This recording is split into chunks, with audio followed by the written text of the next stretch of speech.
was watching a TV show a while back. It was a doctor show. I don't remember what the name of it was. This was, it's probably months ago, truthfully. But while I was watching this show, and I didn't watch a lot of them, but there was, the old veteran, cagey, experienced ER doctor, and then there's the young, student doctor that's learning how to deal with all of these things in life, and dealing with patients. And of course, all the students, they're looking for the really cool patients to go up to and, to learn their case. And so anyway, there was this one student doctor that got this person that basically was ready to die. They couldn't really do much, life and disease and whatever happened. And the old doctor kept saying, well, you got to go do this. And then after, the young doctor would do this, he goes, we can't do anything. We just got to let him go. The doctor goes, no, you got to do this. And, we got to take the x-rays, and we got to do the tests, and we got to do the blood work, and we got to do all this work for them.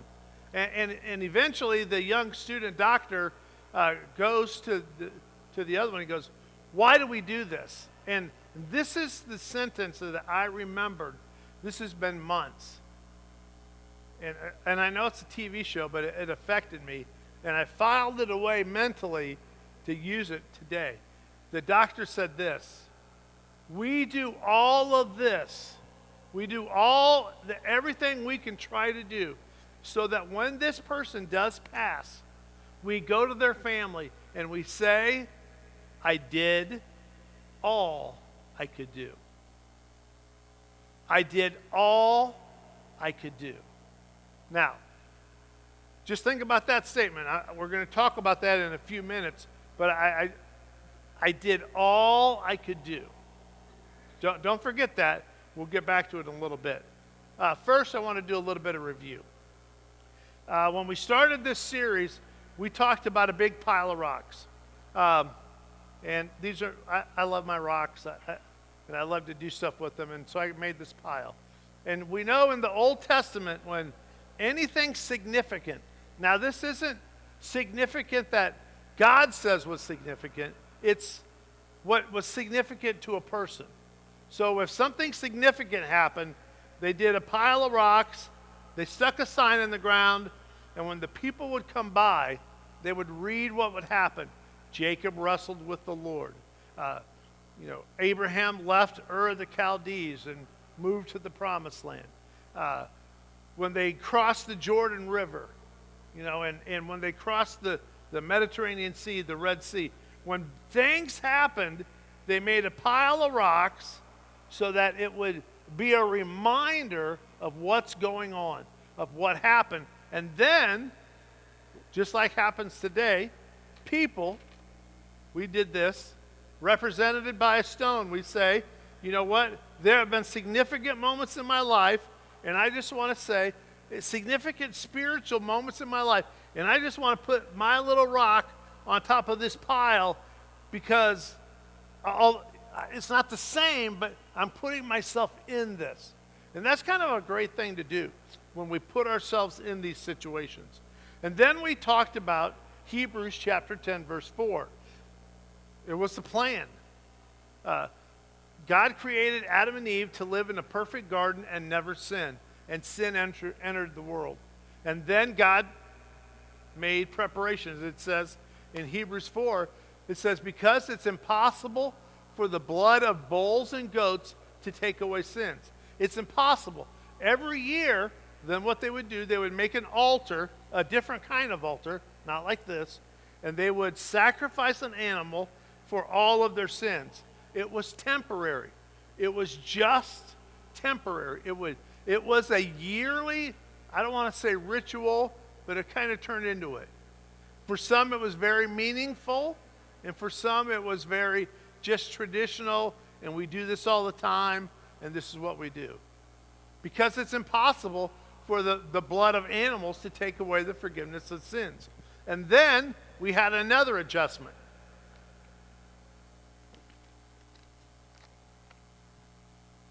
Jesus was born. Jesus was born and lived a perfect life. It would have been tough to be his brother, let's admit it. He, for 33 years, 30 years, give me a break there. For 30 years, Jesus was preparing for public ministry. He didn't want to draw attention to himself until it was time. And then one day, in John 1:29, this is critical. It's the whole, and we talked about this. This is the transition of everything. In the Old Testament, it was about the law and traditions and everything of the past, all of the historical facts. They were true. The Ten Commandments, pertinent. It's how they lived their life, how they gave their offerings, how they made their sacrifice. Incredibly important. And then one verse changes everything. And it's found in John chapter 1, verse 29. It says, the next day John the Baptist saw Jesus coming towards him. Look where it says. It's John 1. Early in the story, early in the account of Jesus' life, early in the transition, it's just starting a brand new thing. And he says, look, the Lamb of God who takes away the sin of the world. In fact, he even went on to say that he is unworthy to take off his sandals. He's unworthy. And he said, he must increase and I must decrease. That's what John the Baptist said. And it transitioned everything. Everything changes on that one verse. And this is a watershed moment. You know what? We should remember John 1:29. We ought to remember that. Because this is the moment that God is starting to change everything. Jesus then started teaching. And he started talking about a way of life that was completely different. He said, if you want to be first, well, everybody knows how to be first, right? You run. Right? If you want to be first in line at Dairy Queen, I mean, I know how this works. I've seen you people. Well, I've seen me too. We pull in the parking lot at the same time, Dairy Queen, and you're going.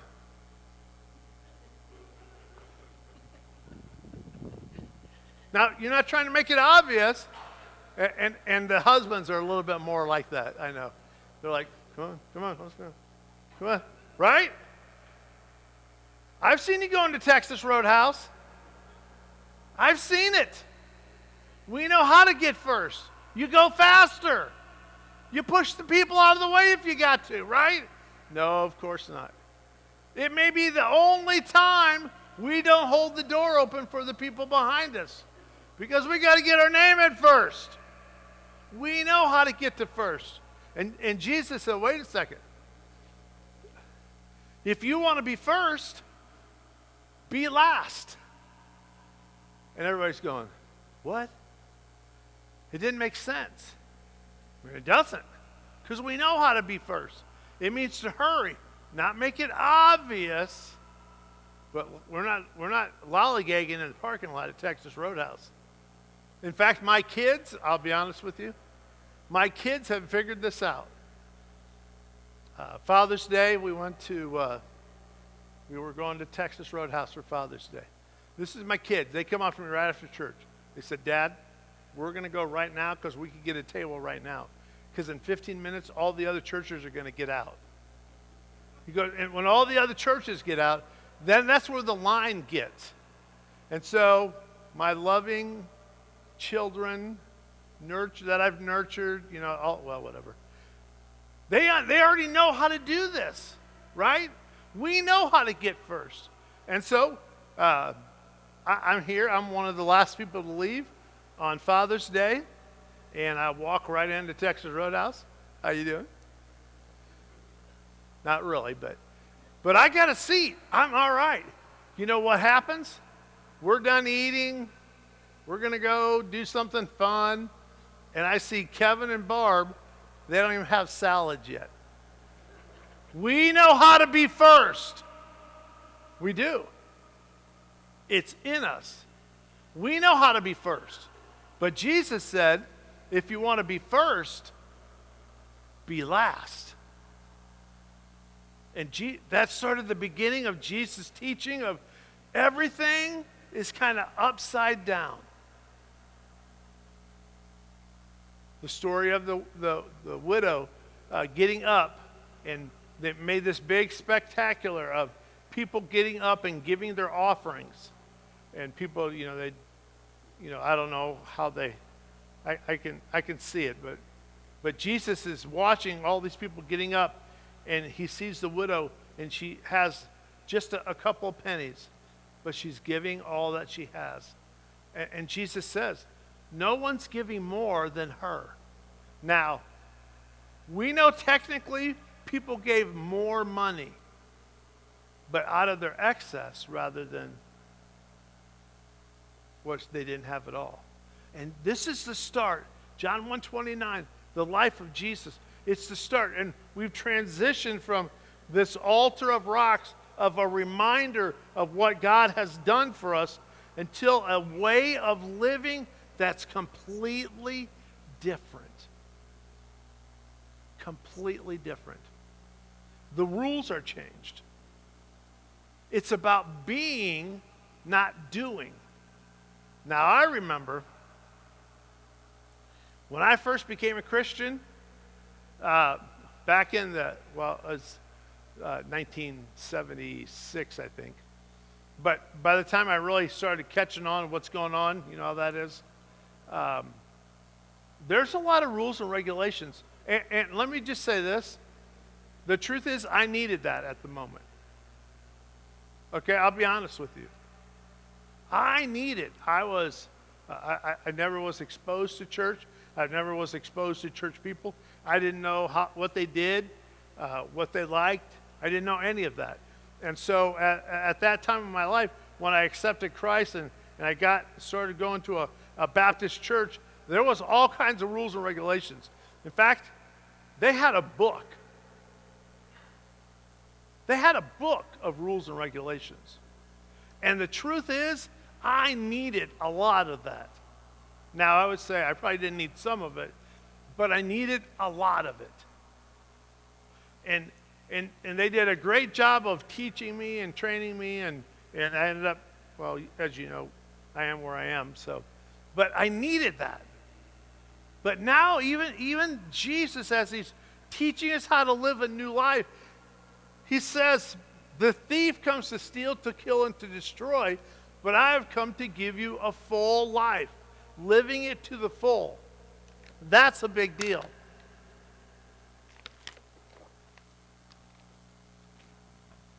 That's a big deal. And we went from rules and regulations to being a Christian.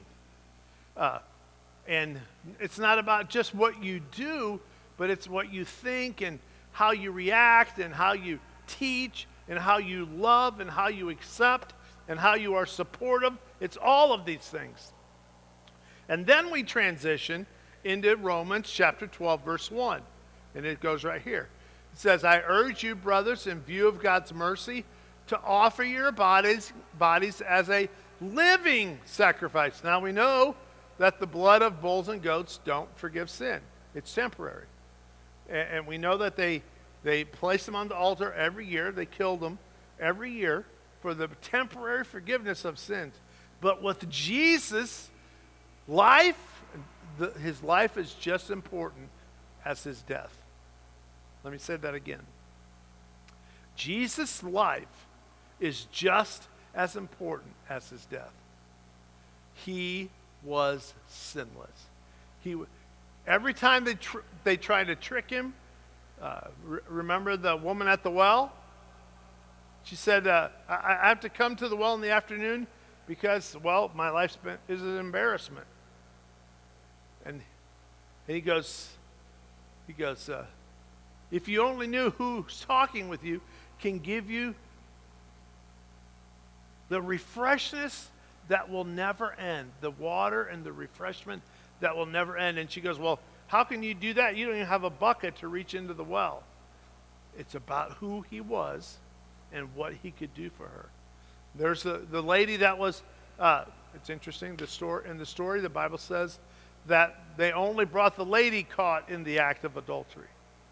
And they said, the Old Testament says, oh, I got some rocks. I got some rocks, and let's stone her and kill her. And then Jesus starts writing on the ground. And then he said, you without sin cast the first stone. And then he's writing on the ground. Don't you wish you could? That's one of my questions that I want to ask Jesus about. What'd you write? I don't know what it was. I'd like to know. I don't know that we're going to get to ask questions in heaven or if we will remember our questions, but I want to remember that one. What did you write? Because you know what happened? Jesus got done writing on the ground, and he looked up and he said, woman, where are your accusers? They're all gone. They're not perfect. Living sacrifices. To offer your bodies as living sacrifices, holy and pleasing unto God. This is your spiritual act of worship. And then we talked about that. It's about our empathy and compassion. And we are the ambassadors of God's compassion today. All right.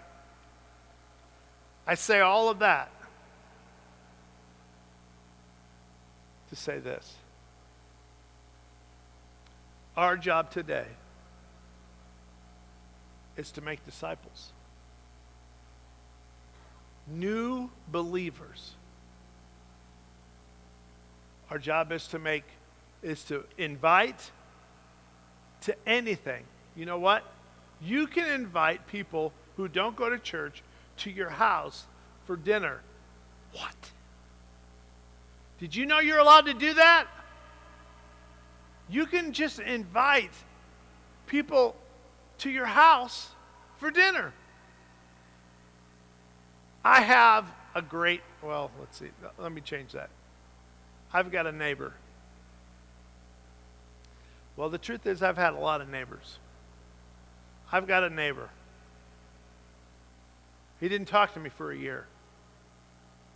Literally, if I came outside, he went inside. If I went inside, he went outside. No kidding. Wouldn't talk to me. That just kills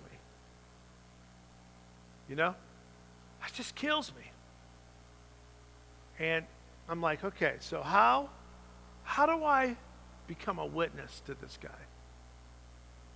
And it's been challenging. And you know what? It's not always supposed to be easy. And as a Christian, not as a pastor, this isn't about my job. This is about who I am. Who I am is I love people and I want them to take a step forward spiritually. That's what I want. That's not because I'm a pastor. That's because we're Christians. When we see our neighbors and people suffering, our job as a Christian is to be the one who's there to help and whatever we can do to make a difference. Because we just need them to take a step spiritually. And so, finally, with my neighbor, I finally got him to talk to me. I got my Sawzall out. Great. Sawzalls are great. I love them. In fact, I'm a firm believer in the 12 to 16-inch blade on the Sawzall. The saw, you women folk, if you don't know what that is, it's just an electric saw. You can cut anything with them. It's just so awesome. So, I get my 100-foot cord, my Sawzall out, and the people that built the house that I live in, that I purchased, I think they wanted coverage over 100 square feet, over all of the square feet. So they planted trees and bushes literally everywhere. And I'd already taken out some. But the bushes between our properties, my neighbor and me, were really they were out of control. I got my Sawzall. I didn't get the first bush cut. And the man who hasn't talked to me in a year is outside, and we're looking at each other face to face. And I'm like, a Sawzall for a guy is like, oh, oh. You know what I mean? It's a Rambo saw, man. It is. There is something about a Sawzall with the big blade, and you're just like, oh, because it's going to tear anything down, and it will. And I'm having fun, and everything's going everywhere. It's so much fun. And there's my neighbor. And actually, he was okay. He was really okay with trimming them. But it's like, isn't that interesting? It takes that to get us to talk. Do you know what? That was a year. Well, no. That's not it. So we're talking. So I got my Rambo saw. It's awesome. And I told him, I said, I finally feel good enough. He goes, what's going on? I kind of told him what's going on. This was last summer. I said, I finally feel good enough where I can do something. He goes, you know what, I haven't been working. He's a sheriff deputy, but he's been off because of his heart. And so now, here we are. I got my Rambo saw. I got my neighbor I've never talked to. I've tried to, not that I've avoided it. And he immediately starts sharing personal issues. Which, that has to remind us about the story of Abraham, because as we talked about it in our series, remember what Abraham said? The angel of the Lord comes to Abraham and said, I want you to sacrifice your son. And what Abraham says is, hey, you realize I don't have a child? Remember, he poured out his heart. He poured out his heart to God because he wasn't saying those things to his wife, because you can't always say those things to your wife. Remember, Abraham, he's like, everything I've amassed is going to go to my assistant. Not that I love my assistant, but it's basically going to my assistant because I don't have a son. And he poured his heart out. Isn't it interesting? I got my Rambo saw, whacked down part of one bush, and my neighbor is telling me, he goes, I got to go do a heart cath tomorrow.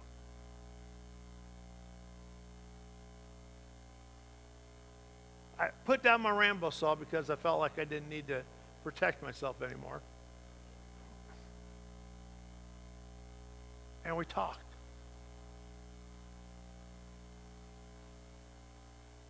You know what?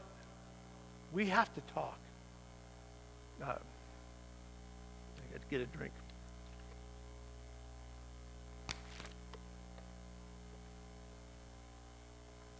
We got to talk. George Barna. George Barna is a Christian statistician, historian, researcher.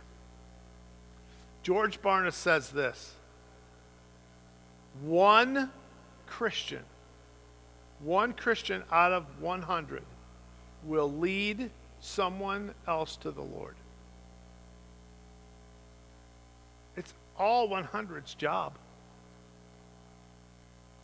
It's all of us. We got to talk. Sometimes we got to use our hands. Sometimes we got to use our feet. Sometimes we got to do whatever it is. Because remember what the doctor said to the student doctor? We do all of this. We do all of these medical tests. We do all of these evaluations. We do all of these things so that if the person dies, we can say to their loved ones, I did all I could do. If we would take that attitude in being the true representation of Jesus that we are supposed to be, we can do more. 1 Corinthians 9. Here it is. Paul, Mr. Zealous, Mr. I'm going to do anything. Paul probably, I don't know how many people Paul led to the Lord, but I'm going to tell you it's a bunch. In fact, I will say it may be more than Billy Graham. Because Paul went to different countries and literally introduced Jesus to different countries. Think about that. Here it is. This is what Paul says. This is what Paul does, or Paul did, to show people about Jesus. And he used to be a persecutor, and now he becomes a different person. He goes, though I am free and belong to no man, I make myself a slave to everyone to win as many as possible. What does the word win mean? What does the word win mean?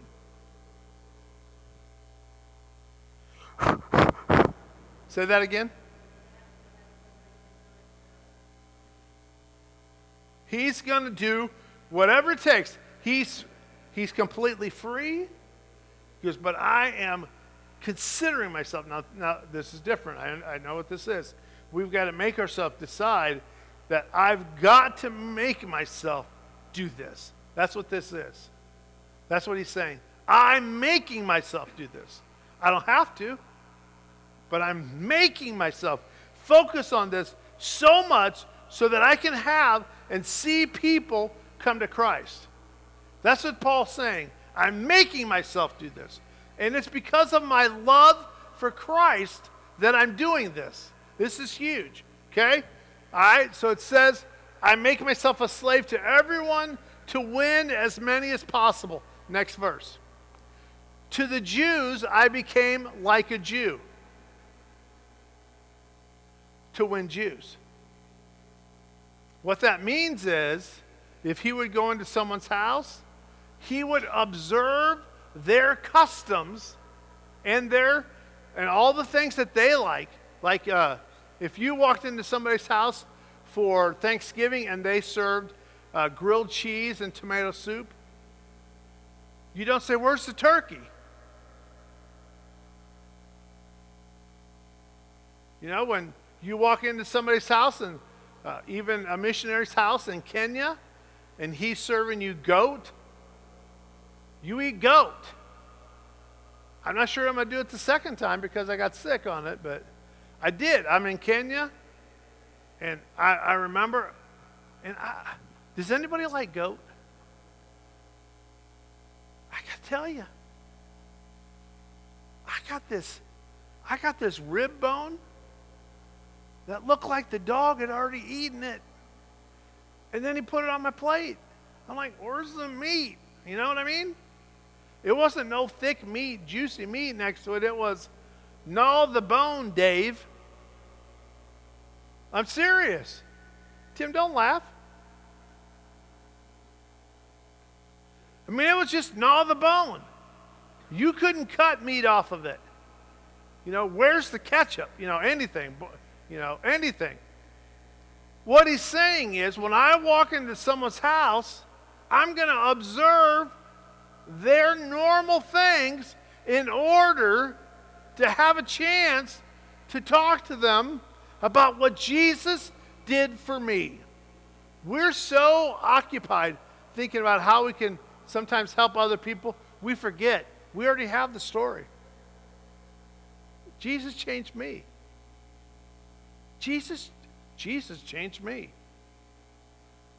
And then through your story, they can learn that Jesus can change them. To those under the law, those living under the Old Testament, I became like one under the law. He did that. He goes, though I myself am not under the law, so that I might win those under the law. Next verse. To those not having the law, who didn't even believe in anything about religion, I talked to them as someone like that. He talked to all these people in ways that they would understand so that they could see the transformational power that started in the Old Testament and now is transitioned to the New Testament and even today to us. Here it is. There are literally people all around us. Here's my neighbor. Here's my neighbor. What if I get him to the altar of God? What about the guys on Thursday night? Well, I haven't done it in so long, but I'm in a golf league with my son on Thursday. They all know I'm a pastor, and so they call me Reverend. It's pretty funny. Nobody calls me Reverend who should call me Reverend. I don't want you to, but then all these people, they don't want to call me, so they call me Reverend. Pretty funny. And so I'm thinking, like, there's a guy, his name is Denny, one of the first guys I met. He's invited me. Pretty funny. He goes, hey, Rev.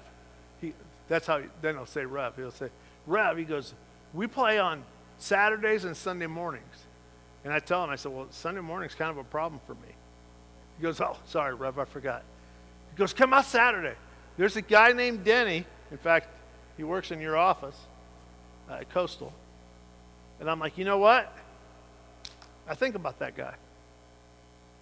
I think about that guy all the time. There are people that I meet, you know what? I think about them. I give my carts away at Aldi's just so I can pray for people. Just words. Last year, Leah and I were golfing, and one of the most tender moments, we're done golfing, and this guy shared with me, he goes, hey, really enjoyed playing golf with you today, but I'm getting ready to leave. Right after I leave here, I got to go to my doctor for find out if I have cancer or not. And Lee and I prayed with him. You know what? I think about that guy. He needs that transformational power. What about all the other people? You know, the truth is, there are literally this many people every day, every week, every month, every year that I come in contact with, you come in contact with, and what are we going to do about it? Are we going to finally say something? Am I going to become weak to the weak? Am I going to become like those under the law? What am I going to do with this? We literally coming into contact with these people, and we have maybe the only connection to Jesus they will ever see. You know what? When I was a kid, everybody had Bibles. In fact, they gave Bibles, they gave out New Testaments in school. I remember going home and saying, what's this thing? I didn't know. You know what? People can grow up and have a Bible in their house and not know the Jesus of the Bible. And who's going to be there? People even say, well, we used to go to church. But something happened. Who? And you know what? And that breaks my heart. When people stop going to church because of a reason, because it's a person thing and not a God thing. It's always a person thing, isn't it? Hundreds of people, thousands, millions of people don't go to church because of that. Paul says, I'm trying to be everything I can be because there are literally unlimited people who need Jesus. And I might be the only connection to them. And Paul stood up. He said, I'm going to do everything I can. He goes, I'm going to do everything I can. Go to the next verse. To the weak I became weak to win the weak. I have become all things to all I have become all things to all men, so that by all possible means I might save some. And why? Look at the next verse. I do all of this for the sake of the gospel, that I may share in its blessings.